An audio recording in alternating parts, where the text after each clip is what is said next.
नमस्कार दोस्तों, स्वागत है आपका देवकुल एकेडमी पे। रोज़ाना की तरह आज हम 25 मार्च की करंट अफेयर के बारे में 26 मार्च की करंट अफेयर के बारे में महत्वपूर्ण करंट अफेयर कवर करने वाले हैं।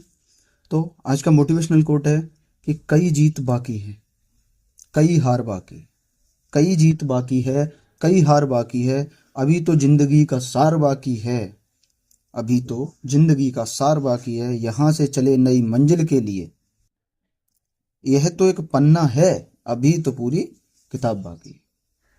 तो इसी के साथ शुरुआत करते हैं हम अपनी आज की क्लास का। ठीक है, आज का पहला क्वेश्चन है, आपका कि हाल ही में भारतीय नौसेना पहली बार अफ्रीकी राष्ट्रों के साथ बहुराष्ट्रीय संयुक्त अभ्यास एकीमे कहाँ प्रारंभ करेगी? तो ये करेगी तंजानिया में। तंजानिया की राजधानी क्या है? दोदोमा। ठीक है, तंजानिया में भी कहाँ पे ये? तो ये दार और सलाम में होगी और अप्रैल में इसकी शुरुआत की जाएगी। ठीक है, कब? 13 अप्रैल से इसकी शुरुआत की जाएगी और ये होगा हिंद महासागर में। इसका आयोजन कहाँ होगा? तो इसका आयोजन होगा हिंद महासागर में। लल्लन टॉप की बात करते हैं कि भारत का पहला ऑफशोर कैंपस ये आईआईटी मद्रास जो तंजानिया में खोला गया है। ठीक है, आईआईटी मद्रास का है जो तंजानिया में खोला गया है और इसकी पहली जो हेड है वो थी प्रीति अगलायन। ठीक है, आगे आपसे पूछे कि ट्रांस पैसिफिक पार्टनरशिप में शामिल होने वाला पहला यूरोपीय राष्ट्र, तो वो है आपका यूके यानी ब्रिटेन। ट्रांस पैसिफिक पार्टनरशिप में शामिल होने वाला पहला यूरोपीय राष्ट्र कौन सा है? ब्रिटेन। आपसे पूछे कि दिवंगत जाकिर हुसैन का संबंध, तो वो तबला से है और 1988 में इन्हें पद्मश्री मिला था और 2002 में पद्म भूषण मिला और 2023 में पद्म विभूषण मिला। अब बात करते हैं श्रीलैक्स अभ्यास। श्रीलैक्स अभ्यास है इंडिया और श्रीलंका के बीच हुआ। श्रीलैक्स अभ्यास किसके बीच हुआ? इंडिया और श्रीलंका के बीच। आगे प्रश्न नंबर 2 की बात करते हैं कि हाल ही में केंद्र सरकार ने सांसदों का वेतन कितने रुपए प्रतिमाह किया गया है? तो वो कर दिया है 1,24,000 रुपए प्रतिमाह। इसमें 24% की वृद्धि की है। कितनी वृद्धि की है? 24% की। ये लागू कब से होगा? 1 अप्रैल 2023 से, यानी 2 साल पहले, 2 साल पीछे से ये लागू होगा। कोरोना के टाइम पे ये काट के इसका कर दिया था 1 लाख। तो वो जो 24,000 है वो इन्हें दो साल पहले का पूरा 24,000 प्रतिमाह के हिसाब से मिलेगा। बात करते हैं संसद की। संसद आपका अनुच्छेद 79 में। ठीक है, लोकसभा का उल्लेख अनुच्छेद 81 में और राज्यसभा 80 में। अच्छा, राज्यसभा का एमपी नियुक्त होने के लिए 30 वर्ष मिनिमम आयु होनी चाहिए। ठीक है, और प्रधानमंत्री और मुख्यमंत्री के लिए 25 वर्ष की आयु होनी चाहिए। ठीक है, लोकसभा में 2 एंग्लो इंडियन होते थे पहले, अब इसे समाप्त कर दिया गया है और ये 104वें संविधान संशोधन के द्वारा समाप्त किया गया है। ठीक है, लोकसभा का एमपी नियुक्त होने के लिए 25 वर्ष की आयु होनी चाहिए। ठीक, वही बात करते हैं कि राष्ट्रपति, राज्यपाल और उपराष्ट्रपति बनने के लिए जो उम्र है वो आपकी 35 वर्ष होनी चाहिए। कितनी होनी चाहिए? 35 वर्ष। लल्लन टॉप की बात करते हैं कि लोकसभा में पेश 129वें संविधान संशोधन का संबंध किससे है? तो ये है वन नेशन वन इलेक्शन से। वन नेशन वन इलेक्शन से इसका संबंध है। और यह लेके कौन आया था? इसका प्रस्ताव जो लेके आए थे वो थे रामनाथ कोविंद समिति। ठीक है, आगे कि 2024 की सैयद मुश्ताक अली ट्रॉफी विजेता मुंबई ने जीती है ये। ठीक है, और दुनिया का सबसे बड़ा पशु वध उत्सव गढ़ीबाई महोत्सव कहाँ आयोजित हुआ है? ये हुआ है आपका नेपाल में। कहाँ आयोजित हुआ है? नेपाल में। प्रश्न नंबर 3 की तरफ चलते हैं। प्रश्न नंबर 3 है कि हाल ही में किसे नया वित्त सचिव चुना गया है? तो वो अजय सेठ को चुना गया है। किसे चुना गया है? अजय सेठ को। और तुहिन कांता पांडे के स्थान पर चुना गया। अच्छा, तुहिन कांता पांडे ये सेबी के नए हेड बने हैं। सेबी के नए हेड कौन नियुक्त किए गए? तो तुहिन कांता पांडे। और जीएसएमए के द्वितीय भारतीय अध्यक्ष कौन बने हैं? वो बने आपके गोपाल विट्ठल। जीएसएमए के द्वितीय भारतीय अध्यक्ष कौन बने हैं? वो बने हैं आपके गोपाल विट्ठल। बात करते हैं लल्लन टॉप। तो केरल में आयोजित एडमिरल कप सेलिंग रेगाटा का 13वां संस्करण किसने जीता है? ये जीता है रूस ने। किसने जीता है? रूस ने। आपसे पूछे कि नॉर्वे का पहला टीटी वॉल्डरनर कप 2024 जीतने वाली एशिया टीम में शामिल एकमात्र भारतीय खिलाड़ी कौन है? तो वो है आपके मानिक बत्रा। ठीक है। नॉर्वे का पहला टीटी वॉल्डनर कप जो 2024 हुआ है, उसे जीतने वाली एशिया टीम में एकमात्र शामिल भारतीय थे मानिक बत्रा। यही आपसे पूछे कि हाल ही में इसरो ने CE-20 क्रायोजेनिक इंजन का सफल परीक्षण कहां से किया है? तो ये किया है महेंद्रगिरी तमिलनाडु से। कहां से किया है? महेंद्रगिरी तमिलनाडु से। आगे प्रश्न नंबर 4 कि हाल ही में केंद्र सरकार ने MSME क्षेत्र के सूक्ष्म उद्यमों के लिए कारोबार की कितनी नई सीमा अधिसूचित की है? तो वो की है आपकी 10 करोड़। ठीक है। यही आपसे पूछे है कि हाल ही में FIFA best men's player of the year पुरस्कार किसे मिला है? ये मिला है तुम्हारा विनीसियस जूनियर को। किसे मिला है? विनीसियस जूनियर को। आपसे पूछ सकता है कि ब्रिटिश सुरक्षा परिषद प्रतिष्ठित स्वॉर्ड ऑफ ऑनर पुरस्कार किसे दिया गया है? तो ये राम मंदिर को प्राप्त हुआ है। ठीक है। यही आपसे एक और पूछ सकता है कि कैंसर के लिए mRNA टीका विकसित किसने किया? ये किया है रूस ने।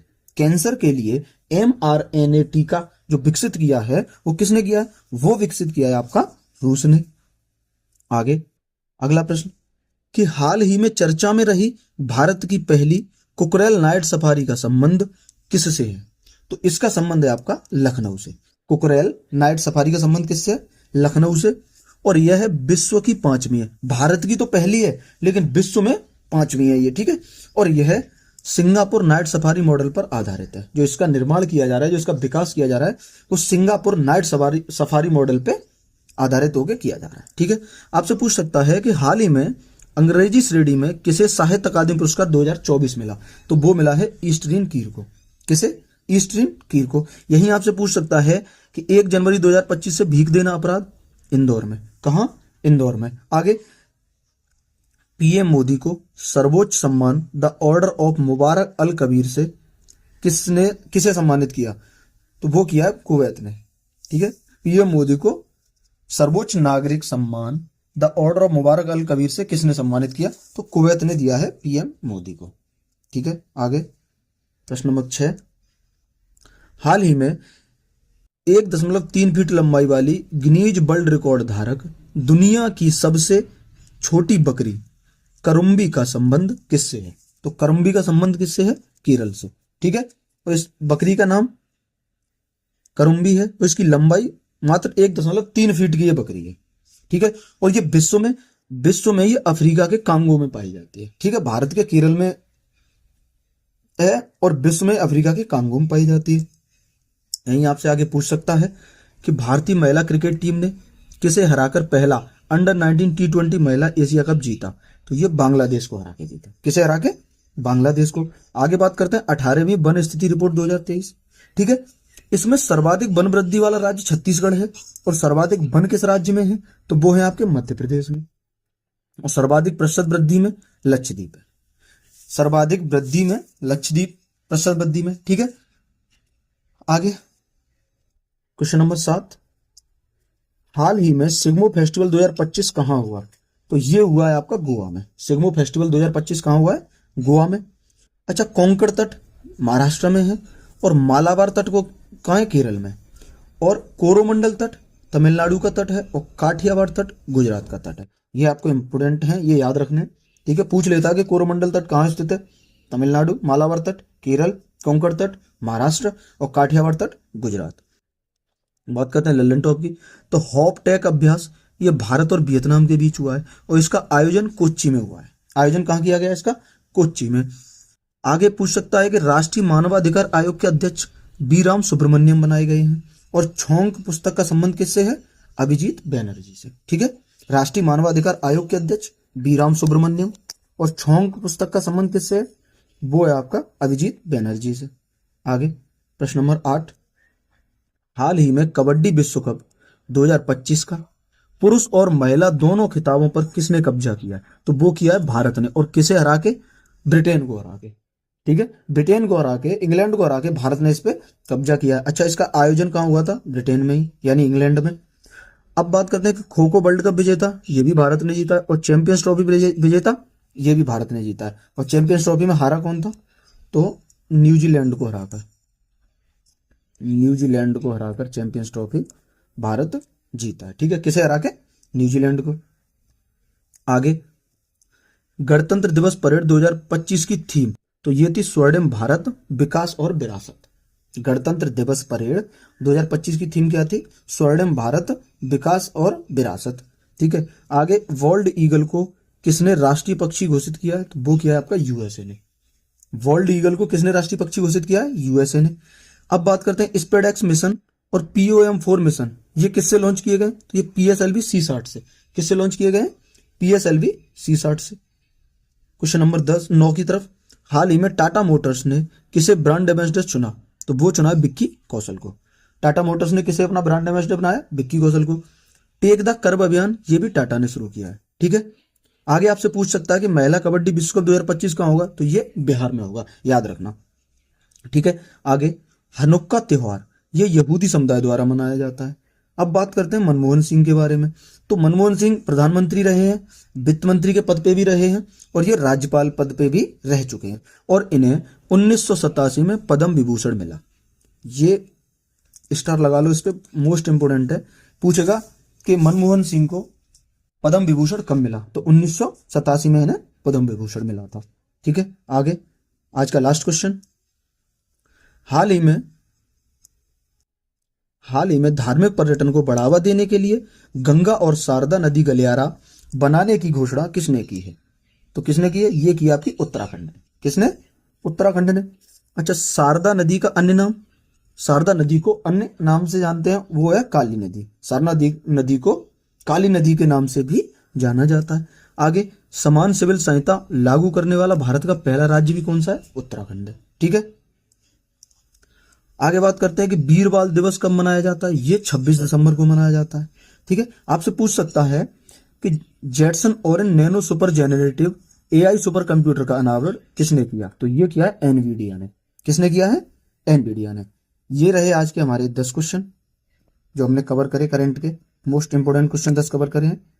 अब हम आगे पिछली क्लास का यानी 25 मार्च का रिवीजन करते हैं। ठीक है, 25 मार्च का रिवीजन डेली जो हम करते हैं वो शुरुआत करते हैं। ठीक है, 25 मार्च की रिवीजन करते हैं हम। आगे देखते हैं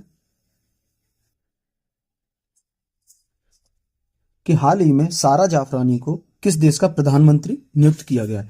तो ये किया गया है ट्यूनीसिया का। किस देश का किया गया है? सारा जाफरानी ट्यूनीसिया की नई प्रधानमंत्री बनी है। आगे, हाल ही में 92 बिलियन डॉलर, हाल ही में, एक सेकंड, हाँ अब ठीक है, हाल ही में 92 बिलियन डॉलर मूल्य के दुनिया के सबसे बड़े सफेद हाइड्रोजन भंडार की खोज कहाँ हुई है? ठीक है, तो इसकी खोज कहाँ हुई है? ये हुई है आपकी फ्रांस में। कहाँ हुई है खोज? फ्रांस में। आगे 3 पे बात करते हैं कि हाल ही में RK श्रीराम कुमार को संगीत कला निधि पुरस्कार के लिए चुना गया। इनका संबंध किससे है? ठीक है, इनका संबंध किससे? तो ये हैं वायलिन वादक थे, तो इनका संबंध किससे हो गया? वायलिन से। ठीक है, आगे प्रश्न नंबर 4 कि हाल ही में विश्व क्षय रोग दिवस 2025 कब मनाया गया? विश्व क्षय रोग दिवस 2025 कब मनाया गया? ये मनाया गया 24 मार्च को। कब मनाया गया? 24 मार्च को। आगे, हाल ही में किस राज्य के मलमपुजा बांध के पास 110 से ज्यादा मेगालिथिक संरचना की खोज हुई है? ठीक है, 110 से ज्यादा मेगालिथिक संरचना की खोज हुई है, तो ये हुई है केरल में। कहां पे? केरल में। ठीक है, आगे प्रश्न नंबर 6 कि भाषाई आधार पर राज्यों की स्थापना, भाषाई आधार पर राज्यों की स्थापना का मार्ग प्रशस्त करने वाले पोती पोट्टू श्री राम मालू 58 फीट की प्रतिमा कहाँ स्थापित की है? पोट्टी श्री रामालू की 58 फीट की प्रतिमा कहाँ स्थापित की गई है? तो ये आपकी की गई है अमरावती में। कहाँ? अमरावती। ठीक है, कहाँ की गई है? अमरावती में। आगे 7वां, हाल ही में अपेडा ने किस राज्य से सिंगापुर को एंथोरियम फूलों का पहला ऐतिहासिक निर्यात किया है? तो वो किया है मिजोरम। किसने किया है? मिजोरम ने। तो इसका आंसर क्या हो जाएगा? मिजोरम। आगे प्रश्न नंबर 8वां है कि हाल ही में SRFI इंडियन टूर 2025 में महिला एकल का खिताब किसने जीता? महिला एकल का खिताब किसने जीता? तो ये जीता है आपका अनाहत सिंह ने। अनाहत सिंह, किसने जीता? अनाहत सिंह ने।